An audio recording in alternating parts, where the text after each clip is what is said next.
Hello, movie lovers, and welcome to Movie Notions. Today we are talking about 12 Strong, which is the story about the mounted soldiers that attacked Afghanistan right after the 9/11 attacks. And this was a very well done war story. I enjoyed a lot of it. It definitely had the action through it. And the basics behind the story basically is this is the first attack that the U.S. made after the attack on the World Trade Center.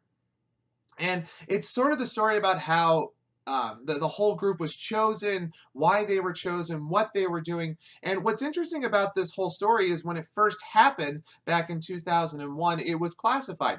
No one knew it happened. No one could know it happened. And then recently, in the past 5, maybe even 10 years or so, it was declassified. So we actually know exactly what happened. I don't want to say exactly what happens on this in case you want to check it out or you don't know the story already. But it was very well done from that point.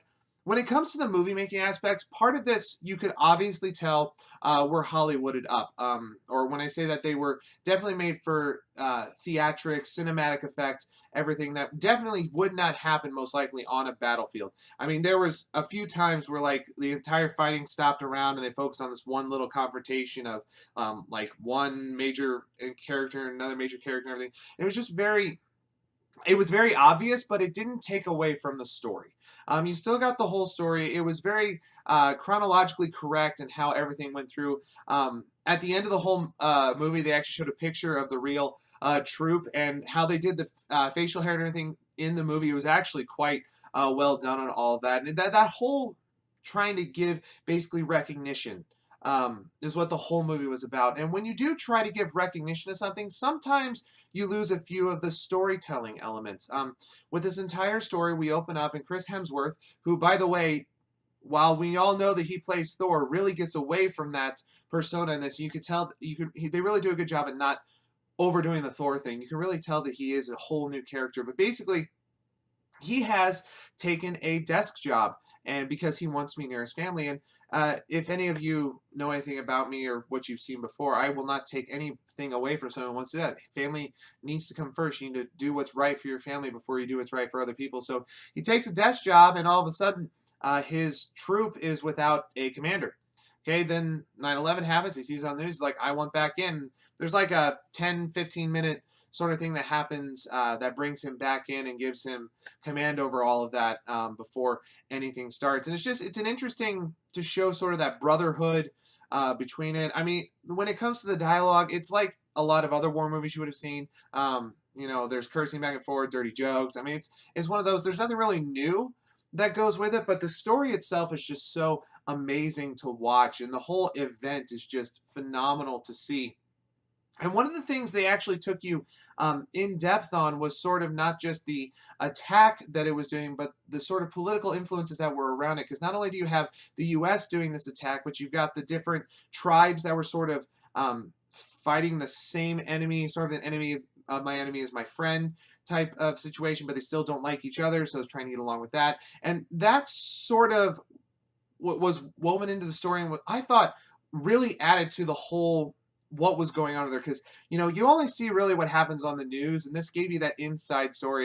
And I was never over there. I was not a part of the military. I have some friends that came back from there that told me a lot of this stuff, and from what they were saying, this was pretty true on how it all worked. The one thing I found really interesting, and I looked this up afterwards and saw it. Rob Riggle, yes, the comedian that's on NFL Fox on Sunday that does all the funny little picks and stuff.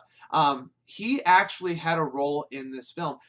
But what's interesting is Rob Riggle used to actually be in the military, and when he was in the military, obviously he has a superior. He was playing his superior.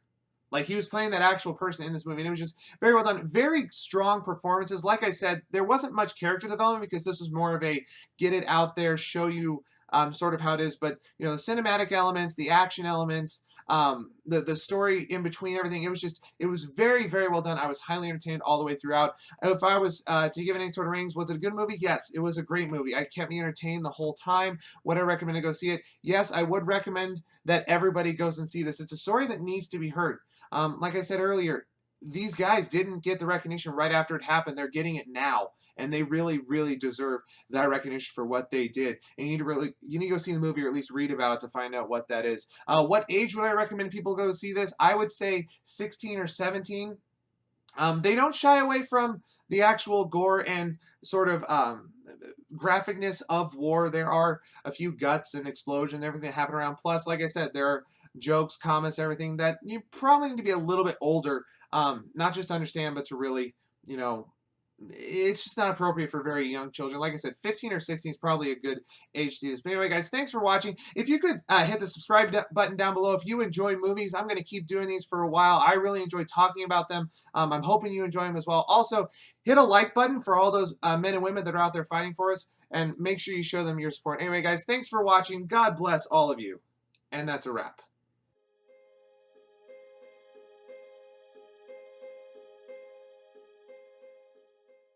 Hey guys, just one more thing. If I hit 200 subscribers, I am going to do the Toe of Satan challenge for you on this channel while talking about other movies and stuff like that. So if you want to see me burn my mouth off with one of the hottest candies that's ever been invented, help me get to 200 subscribers. Thanks again, guys.